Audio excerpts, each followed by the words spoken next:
All right, welcome to Integrated Skills Group, the thinking person's guide to full spectrum self-reliance. I am here with our most popular guest ever, George Fahmy of Salvos Modum. George, say hello. Hey, brother. Hope all is good, man. It's always a pleasure and honor to be back on this amazing podcast with you. So, looking forward to discussing whatever we're going to be discussing today. Yeah, so as I started to mention, our podcast together on surviving the situation that you grew up in Lebanon has probably been our most viewed and talked about podcast, and for good reason. It goes over a lot of the points that we discuss frequently, but lack sort of the experiential tailwind to really define, because so few of us have actually lived through that kind of a situation in the modern West. Now, that was 3 years ago. And now we're all a little bit more experienced in general. So what I was thinking is Lebanon right now, as of this morning, I was reading that Hezbollah and Israel are facing off over some shipping lanes and some sea rights. And so you're dealing with both the economic fallout that's been going on in the post-COVID world and a general increase in sort of geopolitical tensions. Yeah. So if you could, I mean, you're going through it right now. It's kind of spin up the audience on where you're at and what's going on there at Lebanon. So, first of all, Lebanon started its economic collapse in October 2019. we did the last podcast in November 2019, and it started basically going down pretty badly around December, January 2020. So in addition to the COVID, you already started having this descent into hell economically. So unfortunately, everything that we predicted, most of us, regarding what happens because of COVID, so it's a type 3 emergency that changes the world for the foreseeable future, actually happened. Now, before we jump into what happened in Lebanon, just a couple of words about COVID.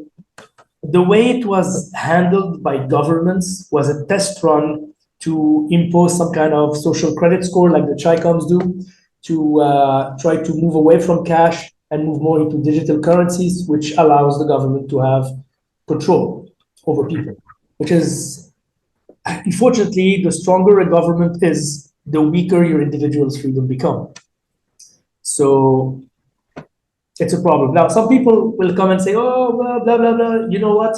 No, the world is changing back to normal after COVID. Well, no, because they actually were able to bankrupt a lot of people, small businesses. They were able to assert control over, let's say, a sizable portion of the population, the people who were wearing masks during the vaccine mandates, et cetera, without cognitive thought, without thinking, oh, is it a good thing, or is it a bad thing, or whatever. You've had pharmaceutical companies get away with blatant lies, or at the very least, exaggerations, just to make a buck. So that's a problem. So all this stuff was just like putting their foot through the door to see how much can we screw people over in terms of freedoms. It already happened before. Most people don't remember it because it was 21 years ago, but the introduction of the Patriot Act, although some people will say, well, it's a good thing. Yes, I understand why these people are coming from, because the homeland was attacked by terrorists using a new methodology that was unheard of before. Unheard of. No, it was not. Yeah. Because the first people who actually used planes as delivery systems were the Japanese, the kamikaze, like almost 18 years ago on Pearl Harbor. So no, it's not something new. But the fact that the Patriot Act started stripping people's freedoms little by little. So it's death by 1,000 cuts, to be honest. Yeah, since you're drinking, cheers, bro. Oh, cheers. My glass disappeared there. It's trying to edit it out for the kids, I think. Yeah, maybe mine will disappear in a second. No, I'm joking. I'm not going down it now. Come on, a bit of serious. Well, driving back at the point, the old adage, never let a good crisis goes to waste, comes to mind. Yeah.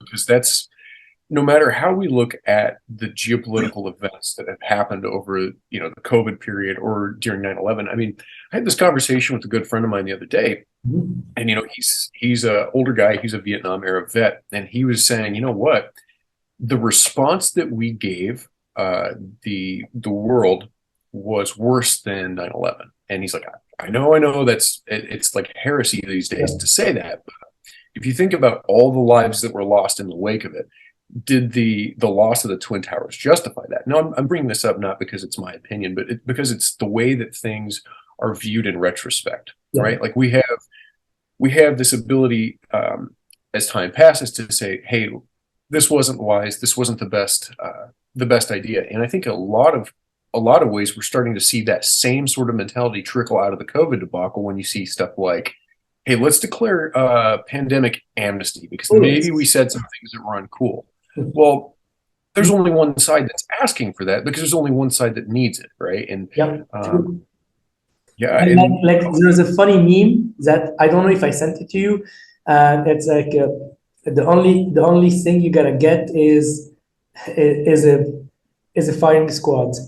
That's the only amnesty you gotta get. But no, going back to an empire retaliating more than the harm that was done to it. You can look back in history and see this is human nature. It's not just the US, but if you look at, for example, the Mongols when they invaded the region, like basically the Russian, Ukrainian region. Oh, they did a lot of bad things to people.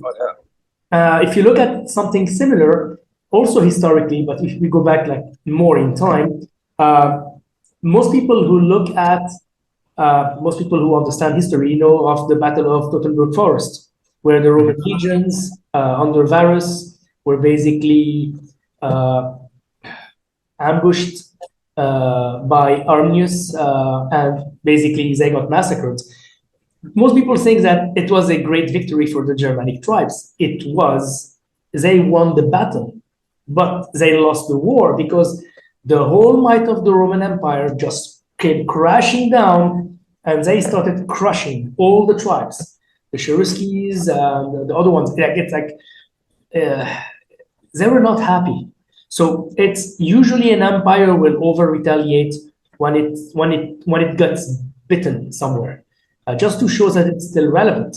But we all know what happens to empires. All of us who read Sandra Glove's The Fate of Empires knows that after around 200 to 250 years, the empire is going to disintegrate from within.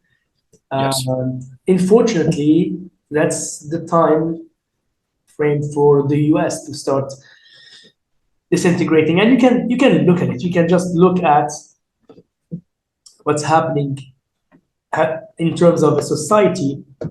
You're moving away from traditional family roles that actually allow the country to become strong, because this is how you actually build an empire, through hard work, so going through the grind, suffering, etc., etc. And you remember the famous line, bad times create strong men create easy times create weak men create hard times. So it's cyclical. And what's interesting is we're now in the hardening of times. It's not yet hard, but it's not the world we grew up. I was born in 1980. You're born around the same period, right? Maybe a bit. Yep. Yeah. So we're now in the 80s, not in the 80s that we grew up with, in the 80s, because you had generalized wars. You had hot wars, cold wars, everybody's messing with everyone, economic crisis worldwide, collapses, etc., etc., etc., which is quite interesting. Exactly what we mentioned before, it's cyclical. So looking at the situation in the US right now, you have front seats to the fall of Rome, only in 4G and on live TV and with nukes. Yeah, true, with fake news. I'm not sure what. And can we say Russian meddling? Yeah. No. That kind of says a little bit about the general state of things in Lebanon right now. Mhm. Tell us what are you guys living with in terms of, I mean, I hate to use our own vernacular, but access to critical resources, because it's how we at ISG defined emergency. That's for me, that's a perfect definition of what matters. Critical resources. If we break them down, looking at electricity, well, we don't have any. We never had any since the Civil War. So what happens is everybody's using private generators, which is basically a cartel of people who owns big generators. They're diesel generators usually. Mhm. What happens is they distribute power to a neighborhood. The uh, government provided power, electricity, is around maximum 2 to 3 hours a day. Okay. So it goes on, it comes on for a minute, goes off, comes back for 30 minutes and goes off, comes back for another 45 minutes, goes off. And it's not in a row. It's like depending on our unreliable power source. And this Sure. is due to corruption, mismanagement, theft, blah, blah, blah, blah, blah. We're not going to go into details. We already spoke about this before. So what's happening is now it's a private generator. So what happens is the problem is because of the war in Ukraine and people trying to do sanctions on Russia, which by the way never works because they don't care. They can be relatively self-sufficient. Their economy will crash, but they don't really care about sanctions and stuff like that. There have been sanctions since 2014 at least, so they don't. Oh, yeah. And most people say, "Oh, the war in Ukraine started last year." No, it started in 2014. Yep, 2013, 2014. People have a very short memory. And I remember this same sort of thing happening in Syria, because we had, a brief foray into Syria. Mm-hmm. And right afterwards, we go in, we're arming militias, we're generating all these resistance fighters to go and kind of do some of the heavy lifting. And then what happens, we see the rise of ISIL, ISIS, ISIL, IS, whatever you want, right immediately in the aftermath. And it's like, well, the people who were kind of had their fingers on the pulse were saying, I think these things are connected. And of course, the denials were immediate. Yeah. And then you see the white papers come out later that, yeah, absolutely, we were funding and training the people that became, this much, much worse force for greater destabilization, which seems to be gosh, I hate to say it, but just sort of an American tradition at this point. And I worry that the same thing is going on in Ukraine. I think that here in the States, we have such a myopic view of that conflict and its origins, because like you said, it didn't start this year, right? It didn't start last February. It started, 7, 8 years ago. Yeah. 9 years ago now. So we can return to that, but yeah, what do you think? Tell me your thoughts on this. Yeah, the thing about the war in Ukraine is, again, you know this, I know this. Most people who have fantasies about fighting an invading force or fighting in a civil war, they don't realize that the only guaranteed victims are the civilians, and the only guaranteed victors are the elite because they're safe. Their kids are not dying on the front line in a fucking trench with dead people rotting around them. If they feel situation is bad, they send their kids to Switzerland, the UK, Bahamas, depending on the weather that I prefer. Like who goes to the UK for the weather? That's like baffling me. But yeah, the thing is, what's happening now in Ukraine? It's a civil war. My connection is unstable, so okay. Back on. Yeah, we lost you there for a second. I could make out what you're saying, but saying that the elites will send their children to some different country like UK. The only people who benefit in wars and in especially civil wars are warlords. Yeah, absolutely. So, a warlord, but the thing is, a warlord does not necessarily mean a bad thing. It means a guy who has connections, who creates an armed group that's offering protection to a civilian population. Of course, there are going to be excesses. Yeah. just human nature. You're gonna have horrible things that can happen, like happened in Lebanon, like happened in Yugoslavia, etc., etc.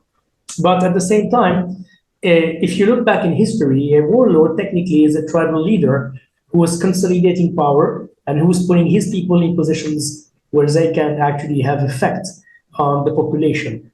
It's not necessarily a bad thing, but it's not necessarily a good thing. So one of the last phone conversations that you and I had, where we were kind of shooting the shit about life in general. We were talking about how in the Lebanese Civil War, you had sort of this organic emergence of community defense that was pretty much based around religion, if I remember right. True. And then what you were telling me is that like it would start out where like the Catholic militias would rise up so they could defend against the Islamic militias, but pretty soon even the Catholics were doing protection rackets and things like that, and actually victimizing citizens. That's something I think people would really benefit from hearing, because this is the kind of thing that, unless you've seen it firsthand, it's really hard to convince people that, their character isn't being tested right now. And so they can say what kind of warlord they think they would be on the internet all day long. But in reality, we see the exact same trends emerge no matter what. And that is, eventually these forces become a force for greater chaos or greater abuse. So share some of your perspective on that, if you don't mind. The thing is, bro, everybody has a dark side. And when you have absolute power over a population, over an area, that devil in the back of your head starts whispering in your ears and telling you, take it, do it. Who's gonna stop you? And the worst voice to hear is the voice that actually moralizes you to do evil for the greater good. The thing is, yes, sometimes it's necessary to break eggs to make an omelet, but the more you do it, the easier it becomes. And we mentioned this before. I don't remember if it's in the first or I think it's in the second podcast we did.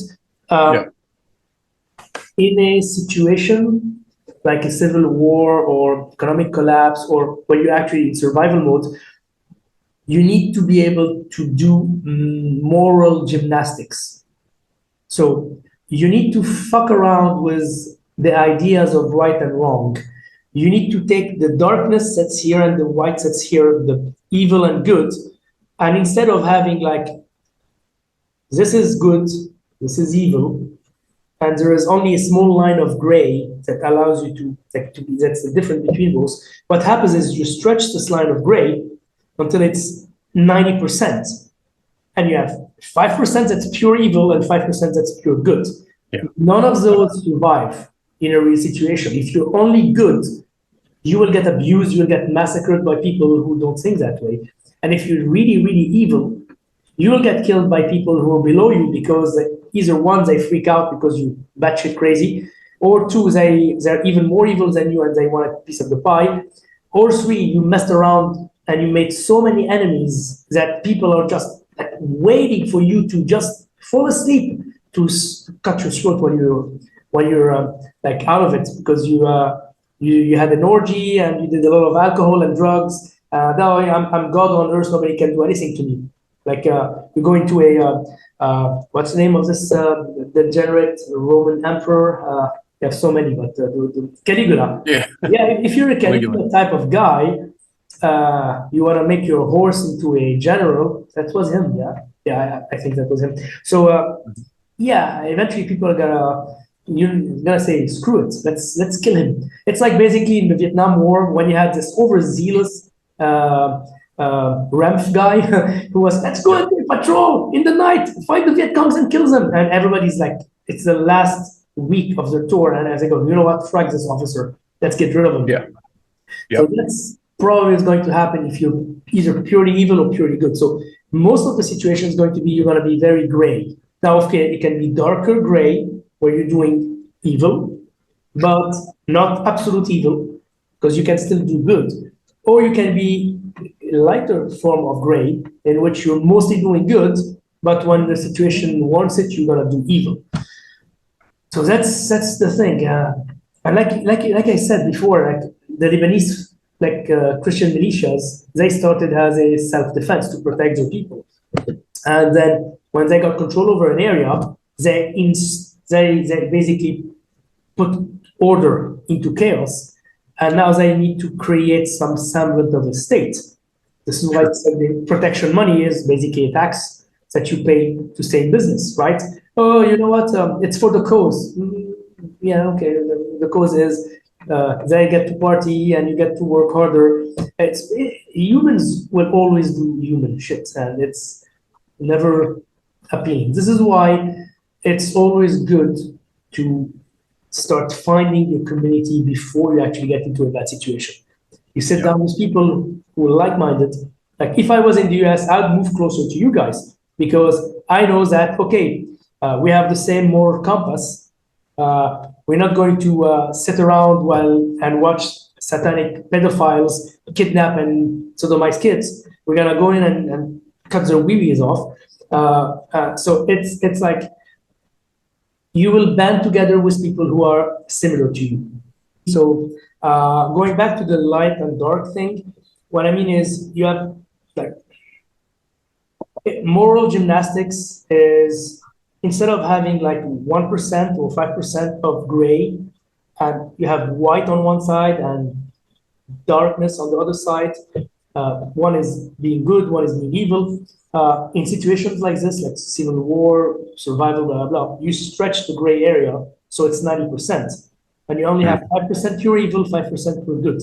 And 5% pure evil, yeah, you're very evil, basically the Antichrist or Joe Biden, depending on who you ask. And they're gonna hunt you down, and they're gonna try to end you fast because you're just doing too much bad shit. And if you're like one of the 5% that's pure good, they're still gonna hunt you down and they're gonna try to crucify you because you're basically messing up their business, which is making money, taking advantage of people, etc., etc., etc. Yeah. So going back to the situation in Lebanon, like I said, everybody is kind of paying some kind of generator cartel guy, like to have electricity because it doesn't supply anything except maybe 1 or 2 hours a day. The thing is, because of the collapse, like Lebanese lira was worth 1,500. 1,500 liras was worth $1. Guess how much it is today? I mean, I'm cheating because we talked about this, but tell us. No, it actually increased. I think it was 4,500 last we talked. No, it was 4,200. It's now 4,500. So man. The problem is people's salaries are still getting paid in Lebanese pounds. Everything else increased. Like food quintupled. Bread used to cost 1,500 for a loaf of bread. We're talking pita bread, Arabic bread. Now it's probably 25,000, 22,000, depending on, and they make them smaller and they put less. So it's food. Electrical bill is what's raping people. Like I pay between me and my mom because she lives like next to me, in the building. We pay around $300 per month for the power bill. $300 per month is more than a monthly salary to most people now. It's like double or triple a monthly salary here. Yeah. We're just talking about paying the electrical bill. So, and just to be clear, I think a lot of listeners might miss this, but you said dollars, not lira. So we're not talking about lira anymore. We're talking about U.S. dollars, which are almost 4,325 to 1. Yes, because what we're witnessing is it was always there since the Civil War. A dollarization of the economy was always something about Lebanon that was known because there is zero trust in local currency, and you have actually access to a currency that's relatively stable and strong, which is the US dollar. Now it's going to be less strong and less stable, depending on what's going to happen in the next year worldwide. But what's going on is that people here have no other choice than to use dollars. And fuel is in dollars, everything is in dollars, imported food is in dollars. So people are actually working just to make ends meet. 80% of people are living at poverty or below poverty line in Lebanon now. Yeah. You have maybe 10, 15% of people who are managing to keep their lifestyle relatively intact. And we're not talking about like high society, we're talking about medium class and middle class. Yeah, middle class. And you have 5% of people who are living on a different frigging planet where they're still spending hundreds and thousands of dollars every months just to do their stuff. Yeah. On South African prostitutes, isn't that a big scandal not too long ago? Oh yes, no, that was a politician. I mean, he's that he didn't teach What him do you expect? to do without paying a hooker. So I don't know, but yeah, he left politics. By the way, this guy, yeah, he left politics. Emigrated to South Africa, probably. He doesn't have any more money. He spent it on hookers and coke. Brilliant, So, brilliant. Someday the party ends. Just to frame this a little bit, let's jump back in time and say, hey, it's 3 years ago. It's 2019 early when we recorded our first I think it was then we did the first podcast. About then. The first podcast was in July 2019. Second one was in November 2019. So that's right. Okay, so let's go back to summer 2019. Yeah. What percentage of Lebanese people were living in the poverty level then? Just so we can kind of discuss the amount the middle class has shrunk. Situation wasn't great back then because but no more than 30%. Okay, so we've seen a 50% increase. Yeah, an increase of 50%.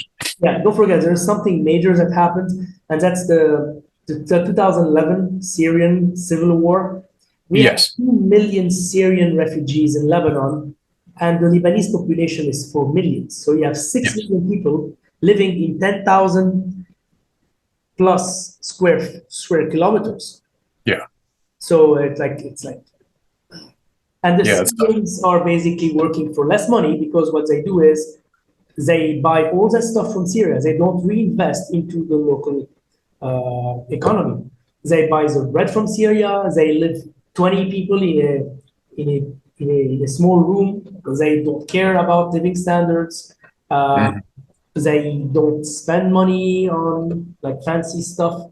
They can basically live on some canned boxes, olives, etc., etc., etc. But it's like, they're not investing anything. Plus, the UN is paying them in dollars. Okay, so unfair advantage. Yeah, they're getting $200, $250 a month from the UN. And they are living the good life. Whereas Lebanese people are, like a Lebanese soldier makes $60 per month now. Okay. And man, so there's the same thing. So if you look at this, and you can understand now why crime increased. Nobody's gonna get shot or stabbed for a measly $60 per month. Plus, they're going to look at alternative sources of income, which is going to increase corruption, which is going to increase abuse, which is going to increase a lot of things. The thing is, it's not good. It's like, So crime increased in a very interesting way. A couple of days, like yesterday, you had a guy, and the thing, what happens is, because people are, they're pissed off and they're angry, and there is no one to actually there is someone to fight against, but they can fuck with them, which is basically Hezbollah controlling the country. Nobody's going to try to do anything because they're going to get wiped off the face of the earth. So people are angry and people are frustrated. And a couple of, like yesterday or 2 days ago, there was a guy driving a van, and there was a motorcycle guy who wanted to go between the van and the car behind it. And he couldn't because the van guy just blocked him. So he got off the bike, took his gun out, shot the driver of the van in the head. Because he's pissed. Because so it's, Lebanon is like, it's basically the boiling frog thing. Yeah. But the frog now realizes that it's trapped and it's trying to get out of it. The problem is there's a rat that's being boiled with it, and the rat is trying to climb on it, and the frog's trying to climb on it. So it's a clusterfuck. Yeah. Well, and you know, that example, the example you just gave is a perfect example of what happens when we say that you've got a type 3 with an increased propensity for embedded type 1s, right? Because the more desperate people get, the shittier their lives are, the more that they're feeling like there's no hope, there's nothing to, you know, everybody's trying to climb over them, et cetera, the more likely they are to pull a pistol out over a traffic incident. And, you know, we're seeing similar stuff here, and it's sort of in its beginning phases. But we're seeing a rapid increase in the cost of certain goods here. I read this morning that eggs are up more than they've been up in the last 4 decades. So in my entire life. Eggs and fuel and like basic necessities, everything is going to increase in price. Most people who looked at us preppers, survivalists, whatever the hell they want to call us, I just call it people who actually lived through hard times and who understand the need to be prepared. They're going to start coming and looking at you and say, oh, wow, you're right. I actually had people, because, you know, I used to work as a prostitute. I mean, I worked in a bank, which is the same as working as a prostitute, 12 years. And I've been telling people for the last 12 years, actually more, get ready, bad days are coming. And everybody used to make fun of me. After the collapse happened, like in around 2020, between 2020 and 2021, all those co-workers used to look at me and make fun. They looked at me and was, this guy, he's actually on something. And asking me for advice. I was, guys, it's too late. Right. Because I told you, get your money out of the banks. You can't. You got fucked. The banks took the money. Settle all your loans if you have them in US dollars. Go and get your money from the Social Security Fund, because it's not going to work anymore. It's going to crash. I actually got my money from the Security Fund because the bank came to me November last year. They told me, listen, if we give you a severance package, would you resign? I was, of course. Out. Full time. And the bank was just, it was like just, it wasn't financially feasible as long as the situation was good in the country. But now because the situation is messed up, people are basically in increased need for training and for protection and for proper skills. Now people are realizing, oh, damn, we need this. Please take our money, teach us, make us like resilient with stuff like this. I was, sure. So I got my money out of the bank and I basically withdrew all the Lebanese pounds I had in the bank, because they gave me a package Lebanese pounds and US dollars. We call them lolars because lol, it's a dollar, but you can't use it. It's stuck in the bank, right? So every month you can transfer part of this money in dollars into Lebanese pounds, and then we transfer it into real dollars at a 20% of the actual value. And they give you some cash. It's like just bullshit to actually scam you from your money.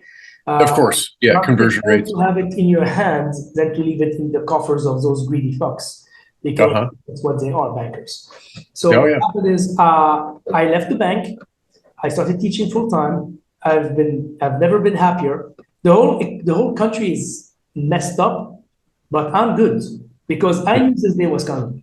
I knew that working as a banker, useless small skills that only work in peace are they're not going to allow you to survive the darkening. Having skills at violence and learning and always improving your craft, that's going to basically allow you to survive and to keep your family safe. And which is what I did. All of the money I ever had, I invested in training, in firearms training, hand-to-hand training, knife training. I've traveled, I've brought instructors over to train me, to certify me and stuff, and that's what you have to do. So basically got my money out of the National Social Security bullshit fund and actually spent it, because local currency is toilet paper. It's harsh toilet paper. You Yeah. just go and you buy anything. I bought whiskey like that lasted me 2 years. Oh And yeah. yeah, well, it's a very useful good. Why? Because when you're in a civil war, or in a collapse situation, you need an escape. You need Hmm. something to allow you to cope with reality. And most people don't have the mindset to do that. So they'll go, please sell me some whiskey, whatever. And I didn't get it to sell it because I like to drink. Yeah. Uh, so I basically, instead of going and buying ever increasing whiskey, I just bought everything and consuming it over 2 3 years. So Yeah. that's, oh, of course, I bought some gold. I bought some supplies like food and water and stuff. I invested into an alternative form of power generation, which cost me an arm and it cost me an arm and a leg. But Yeah. it's very interesting. It's called magnet phase generator, and Okay. it's a huge generator that uses a magnet as its core, and it generates power, and it recharges Hmm. batteries and stuff. So it gives you uninterrupted power for around 6 hours within a certain amperage, which allows you to power up your freezers, your TV, your like everything. So, but it's a very expensive technology because what's expensive about it is to monitorize it because it's usually big and it's using huge factories. I think Daimler, Mercedes-Benz, Daimler, they actually use it to power the factories, etc. But Okay. it's interesting, but it doesn't require any oil, any petroleum, anything. It's just like it just requires an initial charge from a battery, which the Okay. generator recharges anyway, and it gives you, Okay. which is great. So in terms Yeah. of energy independence, I've achieved that, which is crucial because you need it. Like solar is not gonna work if you have a thunderstorm or if people are shooting at the solar panels because hey, it's a nice target, let's snipe it. Yep. So this is on the ground. Nobody can access it. Have a huge metal door in front of it. If they can go through the metal door that's 6 centimeters thick, they can do anything they want, and good luck for them. But they have to get Yeah. through first. So, uh, Yeah. yeah, So what does power look like for the people who don't have something like that? What does it look like in your city for the people who do not have something that's keeping them energy independent? it's ugly because they have to basically pay through the nose. Because don't forget, I don't live in Beirut per se. I live in the suburbs. In Yeah. Beirut, you pay $100 for 5 amps per month. Whoa. Here, I pay $150 for 15 amps per month, Yeah. which Okay. is okay, more affordable. Now with the generator, I'll probably pay like $20 because Okay. I'm not using it. I'm not using so much. I'm basically rationing the appliances that I'm actually turning on and off, depending on if I'm using my generator or the guy's generator. So yeah. But Yeah. Using basically, power. I'll just show you like what it looks outside. It actually, no, it doesn't show from here. But the streets are dark. You don't have Okay. any street lights, or if you have, they're very sporadic. So obviously, this is a breeding ground for goblins who are gonna try to Yeah. rob you and steal you, etc., etc. So people are going back to a lot of people went the solo way, which is okay, but it's not enough to power your freezers. It's not enough to give you sorry to give you like uninterrupted power source for more than an hour, 2 hours, 3 hours, depending on what you paid for. So people Yeah. are living in darkness. How about sanitation? That's something that we talk about often that goes completely missed by 95% of the people who are looking at disaster management is where do we get clean water and what do we do with our waste? What does that look like in Beirut right now? It didn't really change. It didn't really depreciate that much. That maybe Okay. is not the right word. It didn't degenerate so bad. But Okay. we have cholera now in Lebanon, which never existed before. But Yeah, I it's not think good. it's a plot by the government to get rid of the Syrians, to tell them, oh, they brought cholera, let's get rid of them. Which, to be honest, if the Syrians leave Lebanon, that will be a lot easier for the Lebanese population to recoup from this crisis because Yeah. it's just a drain on resources.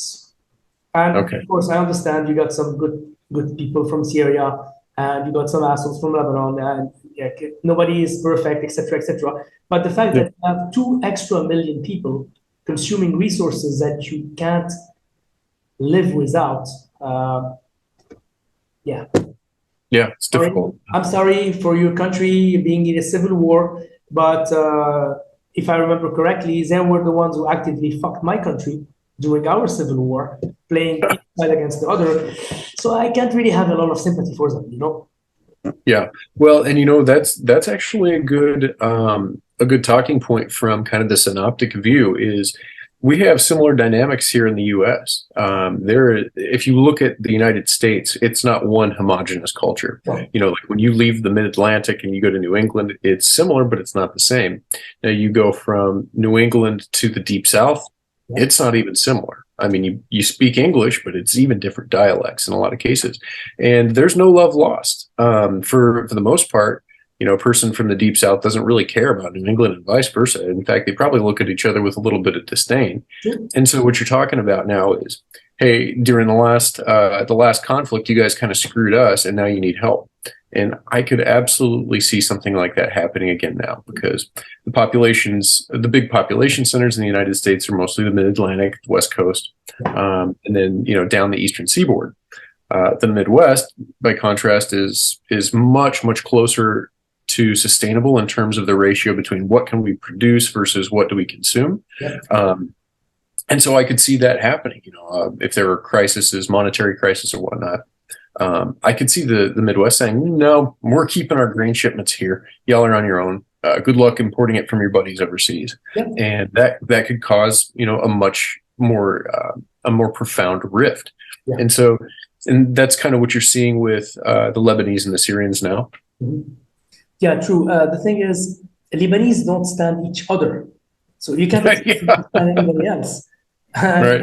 Most Lebanese are racist by nature, against other Lebanese, against non-Lebanese, against people from different countries. So it's a excuse me. So there. Don't forget also, agricultural food production in Lebanon is fairly low. So all of the food is imported. A lot of the grains were imported from Russia and Ukraine. Like that's 80%. So it's a big problem. So you had multiple crises that happened at the same time of COVID. You had the fuel crisis. We had no fuel. Mm-hmm. So you had to wait for hours to fill your car up. You had to wait for hours to generators actually, those generator cartels, they actually rationed people. So it's not like you have 24/7 electricity, even if you're paying for it, because they don't have enough gasoline. So instead of having like 22 hours of generator provided power and 2 hours of government provided power, you had maybe 1 hour maximum of government provided power and around 15 hours of power from the generator cartels. So they used to take out electricity from, let's say, like in my building, my area, which is owned by a specific guy called, let's just use his first name, Robert, who's not a bad guy, he's like older. Robert gave us power from 8 a.m. until 12, then turned it off from 12 to 2, then gave us power from 2 till midnight, and then turned it off from midnight till around 6 or 8 a.m. Okay. So this is when I actually looked at this and was, okay, I got food in the fridge, in the freezer. I needed to survive 6 hours without power, especially in the summer. So I actually, what I did is I got big ass 2 liters bottle. I removed like a little bit of the water and I froze them in the fridge. I left them there and I stacked stuff around it so it could basically stay fresh for another 6 hours. I actually did a post about this a year and a half ago or something. But that was like improvising because you know that they're gonna get rationed. Even if you Yeah. have money, you can get. Another problem that we had is medication. Yes. People running out of chronic medication, which was like allowing them to stay alive. Cancer patients, people with Mhm. diabetes, like type Yes. 1 and type 2. Hospitals run out of supplies. Don't forget, we were hit really badly with COVID Mhm. because people here, they're a bunch of fucking retards. They used to go and party. Like Yeah. we're talking like discos and raves and all this stuff and restaurants fully booked, fully packed with people not wearing masks. Okay, yes, I know masks were not so good. It didn't really help. Yeah. It helped a bit more than the vaccine, but yeah. But But the the thing point is is, that they weren't being cautious. There was yeah, just like no, they yeah. were absolutely retarded. Yeah. Absolutely retarded. And no offense to people who are actually retarded. No Yeah, problem. I'm sure there are a lot of them in our audience, myself yeah, included. yeah. Well, the thing Um, is, so they were really hit badly with COVID. So no medical mhm. supplies, no gasoline, no chronic medication. I take blood thinners for life because I got like my blood like coagulates faster, so I need to take blood thinners for life. If I hadn't had a supply of my medicine for at least 2 years, I would have died because I can't find alternatives. For a year, I couldn't find an alternative. The only option I had was travel to Egypt, buy medicine there, bring it Mhm. with me. I actually did this for a friend of a friend who was a cancer patient. Yeah, we talked about He that. needed medicine. I got some medicine. If you don't have the money, just take it. It's okay. But Yeah. it's like, yeah, it's like people dying when they shouldn't have died because of everything. So Lebanon is the testing ground for cluster fuckery, if we can call Yeah. it that way. All of the shit happening at the same time. Add to it the food crisis, no bread because of the war in Ukraine and Russia. For a couple of months, it was hard. You started, but at the same time, we started having Lebanese companies actually producing food, amping up. Mhm. So they actually started making pasta. Oh, okay. Kind of pasta made in Lebanon, which is actually quite good. It's called pasta di Libano, Yeah. and because the soil is pretty good, it's a darker type of pasta. Mhm. People actually like it, but it's not enough to sustain 6 million people. It's enough to sustain maybe 1 million people at most, and it was always ignored. Agriculture was always ignored. uh, to actually and they actually focused more on tourism. So in Yeah. terms of heavy industry, we got none. In terms of regular industry, we have some. We started Yeah. having people making like a replacement for like soap and detergent and stuff like this locally, Yeah. and that was actually fine. It's actually good stuff, but it's like for food, it's difficult. Yeah. Um, so yeah. So I've got two questions on that topic, and then we can shift gears a little bit. But the Sure. first one is with everything that's happening, the situation is likely to get worse. I think we can both read the tea leaves and say that, the crisis in Ukraine is 10 months old, 11 months old, and it hasn't hit a full season, right? We have missed some planting or sowing, we've missed some reaping, and there's been some relief efforts. Now, let's just assume for a minute that this crisis deepens instead of resolves. What are you doing now to kind of get ahead of the grain shortages that are almost incipient? Like they're almost undeniably going to happen. The problem is I live in the suburbs. I don't own a piece of land that I can actually plant. So Yeah. my only option is to store cans and freeze meats and freeze stuff like this. Buy Mhm. flour. Actually, a good friend of mine, he actually owns a piece of land in the Shuf area Okay. of Lebanon, and I get my olive oil from him. Really good quality stuff. I get Good. my thyme from him. I get some. Hmm. I used to get chicken from him, but he doesn't have any more chicken. Uh, but the thing is, he has wheat, so I get sometimes my flour from him. Um, Hmm. the thing is, you don't need bread to survive. Of course, Yeah. it's nice to have bread. Yeah, definitely. Humans are the ultimate adapter. They're the ultimate adapters. They adapt to any circumstances. Even if it's going to be abusive, like over a period of time, you will not starve if you still have something that will fill your belly and give you the calorific intakes that you need to sustain yourself. Same with water. The only thing that scares me, to be honest, is water. Like I Okay. personally, if I don't have like a couple of hundreds of liters of water stored away, Yeah. I am not sleeping well.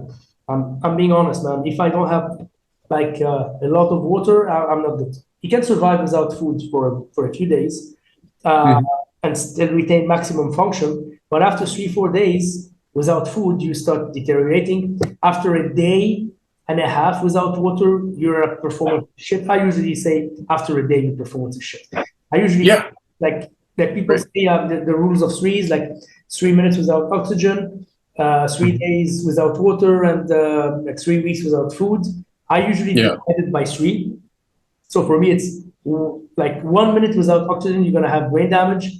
Uh, one day without water, you're not going to be performing, and like like probably like a week without food, you're gonna be too weak to do anything useful.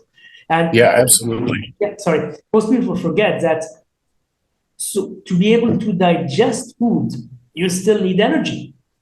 So if you're starving and they feed you, you're not going to be able to digest that stuff. You're just gonna puke it out. So it's And you need water. Yeah. So and you need water, of course. this Water is is the thing. this is also assuming perfect health in terms of, parasites or bacterial infections, viral infections, because all of those things increase the necessity for more onboard water. And so, yeah, I mean, the rules of three is probably one of the cornerstones of everything that we teach and talk about. And I say the same thing, after the first third of any respective period, you're going to be a herding unit. And probably the best way to emphasize that to people is like, well, yes, you can survive for 3 minutes without oxygen, but hold your breath. And I want you to start letting me know when you get uncomfortable and just extrapolate that out, right? Like that amount of time is probably like if you just scale it, a day without water, an hour without shelter. That's when your body starts saying, hey, I'm complaining. And once your body starts complaining, if you don't have the mental toughness, it becomes very, very difficult to bridge the gap. And even if you do, you're still suffering from all of the other ancillary effects of missing that critical resource.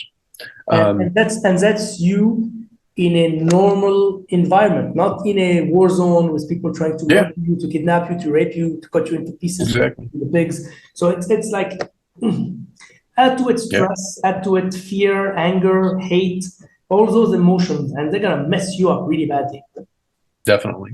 So, and the second question I had for you, before we switch gears here, is who's doing well in Lebanon? Are there people with certain skills or certain vocations that are holding their own? Well, Now, this is accepting, of course, corrupt politicians. yeah, of course, corrupt politicians, they're always good. They Yeah. don't feel any issues. Basically, like Marie Antoinette in the French Hmm. Revolution. Let them eat cake. Well, they don't even find barley to chew on. They're gonna fucking find cake. So Yeah. politicians, notwithstanding the people who are doing well, are Hezbollah and their cronies because they're controlling the economy. They're controlling. You know what happened is nobody trusts banks anymore. Everybody hates banks, and you started having a lot of people holding up banks not to steal them, but to take their own money from the bank. God. Like I have $20,000 in the bank. I go in, I point a toy gun at the head of the manager. He doesn't know the difference because he's a dumbass. And you actually withdraw your money. They actually fucking have it. Yeah. Yeah. But because it's a Ponzi scheme and the central bank is on it and the government is on it and everybody's on it except the little people, they're actually not giving you your money. So once once you do that, you take your own money, you don't go to jail. Hmm. That's funny. Of course, what happened is there's a chick who did it. Like, yeah, she put a fake gun to the guy's head, got her $20,000 because she needed it to pay for her sister's hospitalization. Because Hmm. hospitals will not treat you if you don't have dollars. Yeah. So imagine you have a kid who's like severely sick or injured and he's about to die, God forbid, and you have millions of dollars in the bank or thousands of dollars in the bank, and the fucking bank is not giving you your money, and the hospital is accepting credit cards, is not accepting checks, is not accepting anything but hard cash. What would you do? Yeah. What can you do? Well, to be honest, what they've been doing is they've been going and hitting on banks and branches and holding up general managers.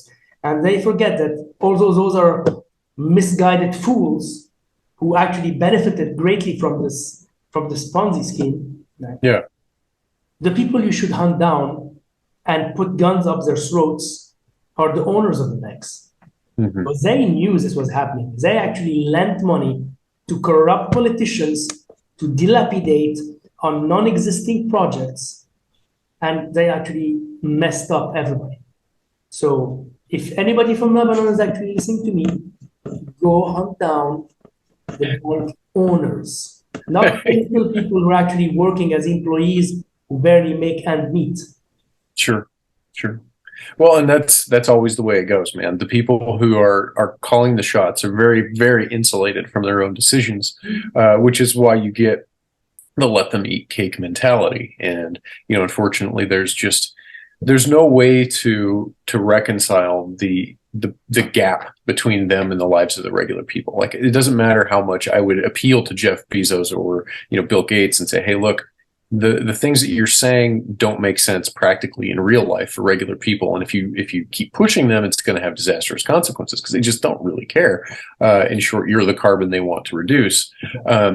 And so when you have no value, you have no agency, and so it's very difficult to convince people to treat you like a human. True. That's a problem. The only currency that's international is violence. Absolutely, universal language. Yeah, it's universal. Break the state's monopoly on violence so that the state cannot crush you. Yeah. So. Okay, so with all that in mind, let's talk a little bit first about where we think this is going to go. Like, where do you see this going in Lebanon and then in the world more broadly? Okay, in Lebanon, situation is interesting because we have a shit ton of oil and we're making some progress with the Israelis in terms of like border demarcation was done, the maritime one at least. That's basically a nail in Hezbollah's coffin. The situation in Iran being bad is also another nail in Hezbollah's coffin, but they can survive without a patron because they diversified basically their operations, their generation of revenue, etc. Basically like the cartels in Mexico. So politically, it's very unstable here. We don't have a president anymore. Our geriatric geezer left office. I sincerely hope yours will as well. One last stick in the machinery. Situation worldwide is going to deteriorate because of the elite, goes on that way, are pushing for people to eat bugs. The situation with the farmers in their Netherlands, that's not good. The fact that Ukraine and Russia are still at war, so they're not farming their land, they're not providing people with enough grain. It's going to be ugly. We're like in the 80s, only worse. The Taiwan situation may become like a hot war, depending if the Chinese see that they can actually take Taiwan without the US actually intervening. And it may be good for the US not to intervene. That would suck for the Taiwanese, to be honest. But that will allow the US to screw the Chinese over by telling everyone, oh, look, they just bullied this poor nation, blah, blah, blah, blah, blah. The war in Ukraine is going to end with Russians making a lot of gains. So, unfortunately, because they haven't actually accessed all their reserves yet, Russians can take a lot of abuse before they actually give up. So I think it's going to end to Russia's favor. And the Russians don't forget the foe. So all of those who actually sided with the Ukrainians are going to pay it. Europe is going to not have gas, not have proper heating this winter. So that's... The Caucasus is not good either. Armenia and Azerbaijan are going to go to war. Iran is not good. What else? Lebanon is like the usual snafu. So Yeah.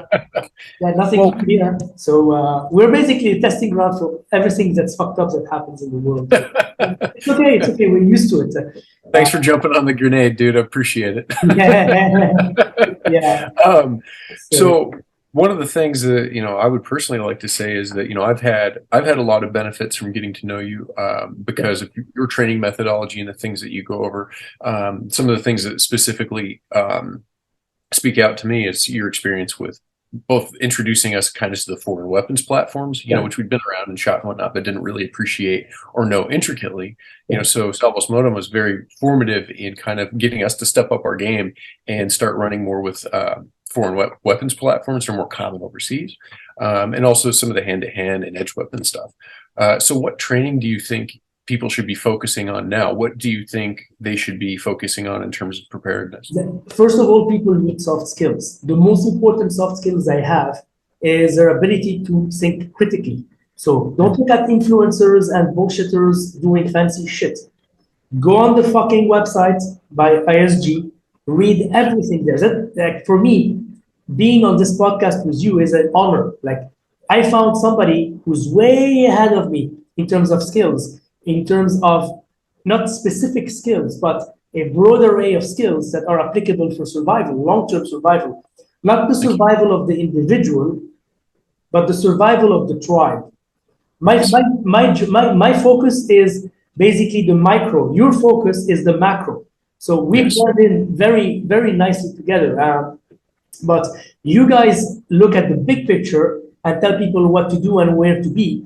I start with the individual level, and I basically then send them over to you, which is perfect because we complement each other perfectly, and I'm very, very, very glad. You have no idea how much I'm proud to actually like have met you and have you as a friend and a brother. It's like you have no idea how much an honor it is to me. It's an honor, man. Thank you. And through you guys, I've actually had people travel from the US to Lebanon to train with me, the hand to hand and knife stuff, and deniable methodologies that I teach and have been taught by my instructor, Haroon. Uh, Yep. so people should first and foremost get your book, Carry the Oh, Fire, thank you. because this is gold. This is you get a couple of copies. It's like what, $25 pocket. It's less than a meal at a fast food joint. So just get a couple of those books. Keep one with you. Write notes on it, the margins, because they're big and large and stuff. And keep one as a backup. You never know. Like once they read this stuff, they should read all the articles on the website, and then they should look at how to become physically strong. The stronger you are, the more resilient you are, the harder you are to kill. For hand-to-hand stuff, of course, if they can afford to come over to train with me, I'll think I'm doing a pretty good job because people have been telling me that the stuff I'm showing them is really good. I don't see it that way. I think it's okay. It's nice. It's a bit different, but people seem to like it. So if you can come and train with me, that would be awesome. If you can't, I also teach Zoom classes. So yeah, that's also doable. I'm doing it with some people in the US already and some people in Europe. What else? For firearm stuff, don't assume that you're gonna have access to your nicest toy. You want to remember, this is something I've been taught over 12 years ago by a French gentleman who used to be special forces. His name is Philippe Perotti, and he told me, travail en pauvre means work like a poor man. You will not have access to the fanciest guns. Okay, I would love to have a Glock 26. That's Yep. perfect. But I have to do with a Makarov or with a Glock 19 clone made somewhere, which we shall not mention. You want a Daniel Defense AR with all this fancy stuff, and they probably LPVO with a mini RMR on top. Well, I'm sorry, you get an AK and a Tokarev. Hmm. Fight with it. So just have the proper software to be able to operate any hardware. For hand-to-hand stuff, if you cannot train with you guys or with me, Do Brazilian Jiu-Jitsu. Yeah. It's very useful. Okay, you don't have to do into competition and stuff, but understand how your body works, balance, etc., etc. You want to do striking? Don't do weird ass shit. Just do pure boxing. But understand that boxing and BJJ, the way they are taught nowadays, their focus is on the sport stuff. Yeah. The way I do jiu-jitsu, I do BJJ, but what I teach is the old school stuff that I've been taught by Haroon, which is very different. It's about disabling, maiming, and killing people. So it gets the job done. It works if you're wearing a chest rig, if you're naked, if you're wearing old school stuff, whatever, it doesn't really matter. But the software is understanding human anatomy, dismantling it, and getting the effect on target that you want. Be it disabling the guy so he's not able to hurt you, and you're controlling him, dominating him, basically doing anything you want with him, or maiming him if you have to, if he has a knife or a gun or whatever, or killing him if you're like you have no other choice and it's lethal force. But it's if you don't have access to this old stuff, basically BJJ and boxing. Yeah, I totally agree. I've been telling people for a long time that if I were to have my youth back and be able to kind of go back and just reinvest my time in specific martial arts that have been either Muay Thai and boxing or Greco-Roman wrestling and Jiu-Jitsu, because they're very foundational, and as much as anything, you get the physical benefits of being more athletic, right? Just participating in this. If I may interject, wrestling is great. The problem with wrestling is that it requires you to use force more often than technique. And the problem with Muay Thai is it's a masochist game. Who can do this punishment, but you can't do this stuff when you're older. Like I'm 42 now, I can't do that stuff. No, I agree. Yeah, so it's like, you know what? BJJ, at least, it's more technical. So you will be able to do it even if you're older. Boxing, to a certain extent. But the beautiful thing about the old school jiu-jitsu stuff is that it doesn't matter if you're holding a cane and you're walking, you can really mess people up. Yeah. But it's very specific methodologies. So, and for record, I'm at the age now where I've started to realize getting punched in the head is not good for me. And, some maintenance is certainly in order, but I don't want to devote my life to getting punched in the face anymore. And so just to recap, is this a fair characterization that what we would like to see is for people to kind of build a structure, so to speak, in terms of their skills, and where the bulk of the building is the interpersonal skills, your ability to relate to people, to work with your community, to recognize things, potential threats before they happen, and to have the cognition to prepare. And then when that fails and you have to break the glass, it's time to default back to the more martial arts. And those have been relevant and helpful in the situations that are unfolding. We see this every day in Ukraine because the fighting there is harsh. Is that pretty relevant today in Lebanon? Yeah, sadly so. It's a messed up situation in Lebanon. The situation is, what's interesting is that nobody's selling any guns because the pipeline of guns and ammo from Syria stopped. The Russians stopped it almost a year and a half ago. Just to mess with Hezbollah, because I don't know why they decided to tighten it. And what's happening is even people here, even if they're starving, they're not selling the guns.